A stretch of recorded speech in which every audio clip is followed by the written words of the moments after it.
How's it going, everybody? Welcome back to another entry in the Sharing of Your Stories video series.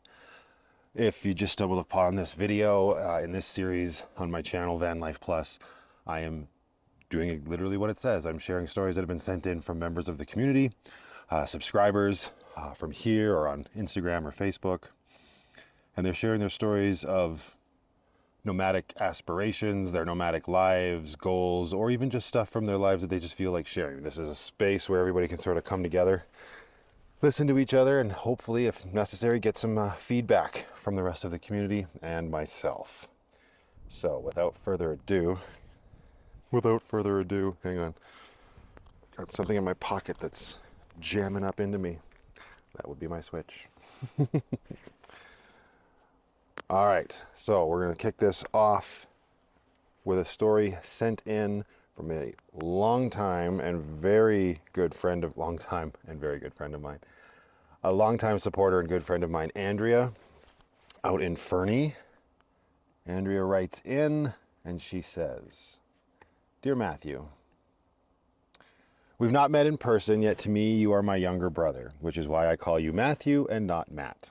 Someone's been paying attention. "I am a rare creature in that I am an ordained priest and also a minister. Long story, not important for this story. I believe in God, but I'm not a jerk about it. A few years ago, I began to panic at the prospect of retirement because I would never be in the market to afford a house. I started watching van life videos with a dream. Perhaps I could. I don't know. I found Chrome, Emmy, and Joseph, and through them, I found you. From your first video, you made me laugh out loud, and I thought, here is a man who does not care about the social construct. He's living his life out loud and in his way. I want that. And so I decided to retire at 60, which is in just under 5 years, buy a utility van and convert it. I love my job and I'm good at what I do, but I give too much of myself away with it. I want to retire to follow the open road, not a schedule, and in the process of doing so, find my fully authentic self. 2022 has been a rough year. One of the most rewarding ministries I have is the honor of walking with those who are dying and with families who have sustained a death. The summer of 2022 was horrendous, with dozens of funerals, and several of them were as a result of suicide. While difficult, this is the most rewarding ministry I do and from which I take the greatest pride. On the 18th of November, I had to put my beloved orange tabby cat, Sir Vincent, down. It was the worst moment of my life.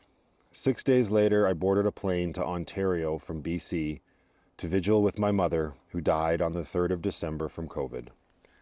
I flew home on the 8th and dove right back into the parish life with preparation for Christmas, celebrating Advent, etc. I love watching your videos because they take me outside myself and show me what is possible if I let go and believe in myself. This is the part I have never shared with anyone before. I live with atypical OCD, which manifests as suicidal ideation. Most of the time I cope quite well with it, but every now and then it gets overwhelming and I have to work actively to stay alive. Please don't worry, I'm safe and I have a plan if things get too dark on how to stay alive. One of the things I do when I'm feeling dark is to watch your videos, especially your van build videos, and dream about what I will do when it is my turn to realize freedom. Your laughter is contagious. I am totally invested in yours and Lindsay's cribbage tournaments and watching your beautiful daughter grow into a person. Personally, I need more videos of your dancing because it is so goofy. Thank you for being you, for publishing your fabulous content, and in a very personal way, thank you for helping me find reasons to stay alive. Hoping to meet you in person one day and take you to dinner. Your choice, but please, nowhere with a drive-through. Just kidding. Well, maybe not. Blessings, Andrea." Okay, well, that's a hell of a way to start. Thanks, Andrea. And I mean that, and you know I do. Thank you for sharing all of that with us. You and I have obviously spoken quite intimately through Patreon, and we share, well, you share, I can't say I share, many memes back over Instagram Messenger, but we've definitely got a very similar sense of humor. I didn't know quite a lot of what you shared with me. Obviously, your losses I knew. It's I use the word all the time, but in this case, it's pretty damn humbling to hear from someone like you that I'm giving you any sort of modicum of reasons to smile. I'm really glad you were part of this community, Andrea. I'm also very glad that you shared that with us. And yeah, you got any Chili's or East Side Marios out in Fernie there? I'm kidding. But one day our paths will cross in person for sure. Thank you again for sharing. Okay. Woo. This is a long one, this next one. Let's see.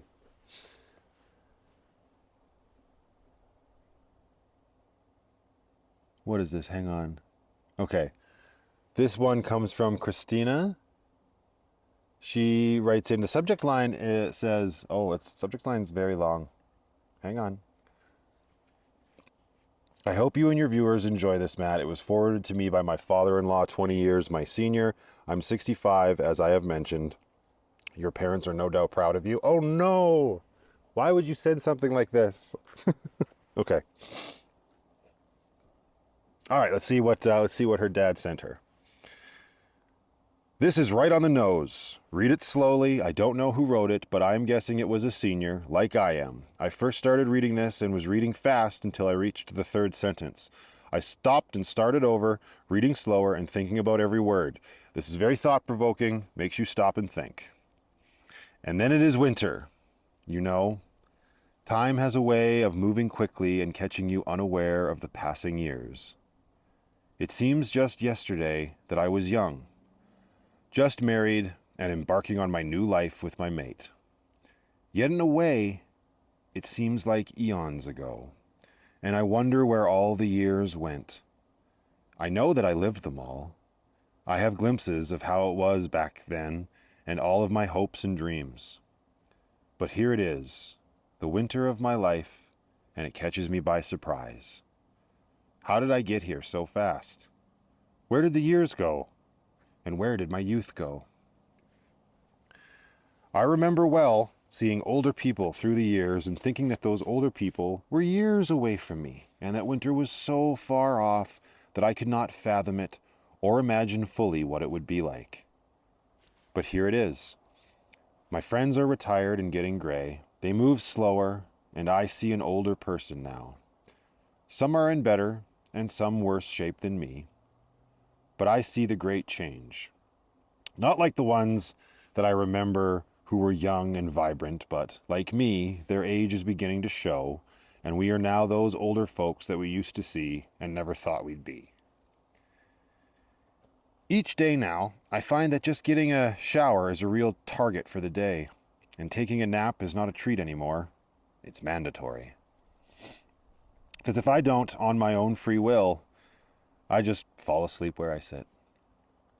And so, now I enter into this new season of my life, unprepared for all the aches and pains and the loss of strength and ability to go and do things that I wish I had done, but never did. But at least I know that though the winter has come, and I'm not sure how long it will last, this I know, that when it's over on this earth, it's not over. A new adventure will begin. Yes, I have regrets. There are things I wish I hadn't done, things I should have done, but indeed there are many things I'm happy to have done. It's all in a lifetime. So, if you're not in your winter yet, let me remind you that it will be here faster than you think. So whatever you would like to accomplish in your life, please do it quickly. Don't put things off too long. Life goes by quickly. So do what you can do today, as you can never be sure whether this is your winter or not. You have no promise that you will see all the seasons of your life, so live for today and say all the things you want your loved ones to remember, and hope that they appreciate and love you for all the things that you have done for them in all the years past. Life is a gift to you. The way you live your life is your gift to those who come after. Make it a fantastic one. Live it well. Enjoy today. Do something fun. Be happy. Have a great day. Remember, It is health that is real wealth, and not pieces of gold and silver. Live happy in this year and every year. Lastly, consider the following. Today is the oldest you've ever been, yet the youngest you'll ever be. Enjoy this day while it lasts. Your kids are becoming you. Going out is good. Coming home is better. You forget names, but it's okay because other people forgot they even knew you. You realize you're never going to be really good at anything. The things you used to care to do, you no longer care to do, but you really do care that you don't care to do them anymore. You sleep better on a lounge chair with the TV blaring than in bed. It's called pre-sleep. You miss the days when everything worked with just an on and off switch. You tend to use more four-letter words. What? When? What?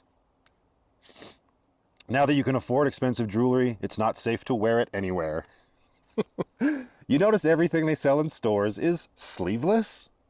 What used to be freckles are now liver spots. Everybody whispers. You have 3 sizes of clothes in your closet, 2 of which you will never wear. But old is good in some things. Old songs, old movies, and best of all, old friends. Stay well, old friend. Send this on to other old friends and let them laugh in agreement. It's not what you gather, but what you scatter that tells you what kind of life you have lived. I don't know if I'm this emotional from this specifically or if it's just leftovers from Andrea's nonsense. But that, very well written. Whoever wrote that. Pardon me.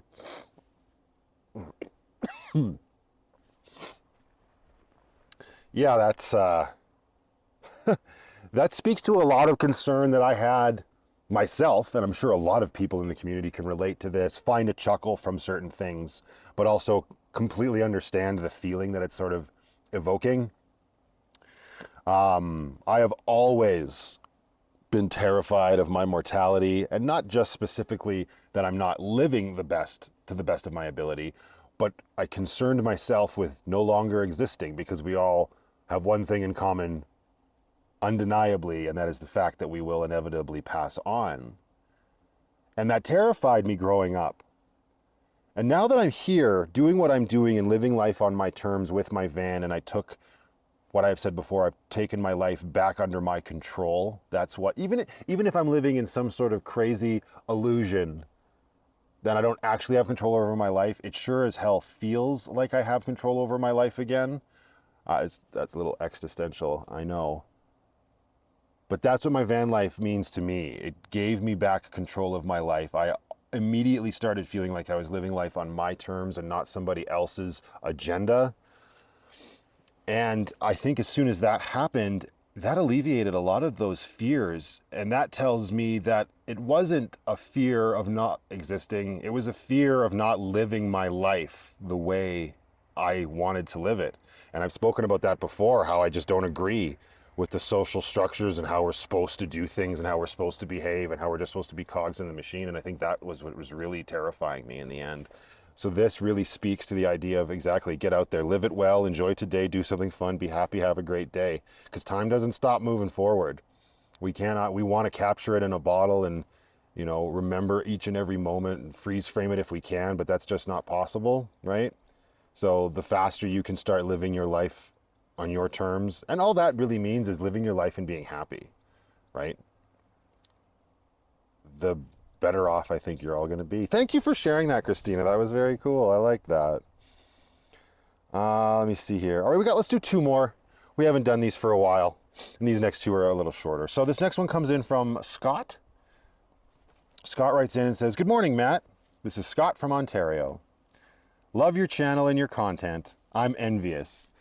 Many years ago, I would often jump in my van, a 74 to Econoline, and drive up north and camp and fish for my 2-week holiday. I loved it. Now let's fast forward 5 years. I went back to school and got my nursing degree. I was never able to get enough time off again to go on my yearly holiday. It has now been 33 years working in healthcare, and a decision was made. Time to retire. The pandemic was a big motivator for me to get away and regain my freedom. I retired at the end of June 2022, just prior to me turning 65. I've been following your adventures and others for a while. My house and car are paid for. I need a hobby and I need a hobby for my happy idle hands. I am currently looking for a van or box truck that I can self-convert into a tiny home and start traveling this great country. I'll keep you posted. This message is virus-free, protected by Primus, Canada's largest alternative telecommunications provider. I don't think he wrote that at the end. But thank you for writing in and sharing that, Scott. Again, you've got a story that's so similar to so many people, and that is really what sort of unites us in this endeavor to live alternatively, to do something different. And you said it right there. You used to do this, and then as soon as you got to be part of the system, you could no longer do those things. And I mean, that's not knocking what you were doing as being part of the system, because it's pretty admirable that you were in the healthcare system. I'm happy to hear that you got out when you did, and that hopefully you are going to find that hobby for your happy idle hands quite soon. You are in a great position. You've done your time, so to speak. You've earned it for sure. Whereas someone like me, I don't want to say that. I haven't really earned it. I just said, let's go. But no, I earned things in my own way with my life. I think we all have, for sure. Thank you, Scott. All right, and then this last one we will end comes from Jackie. She writes in, her subject line is story submission, The Minimal Nomad.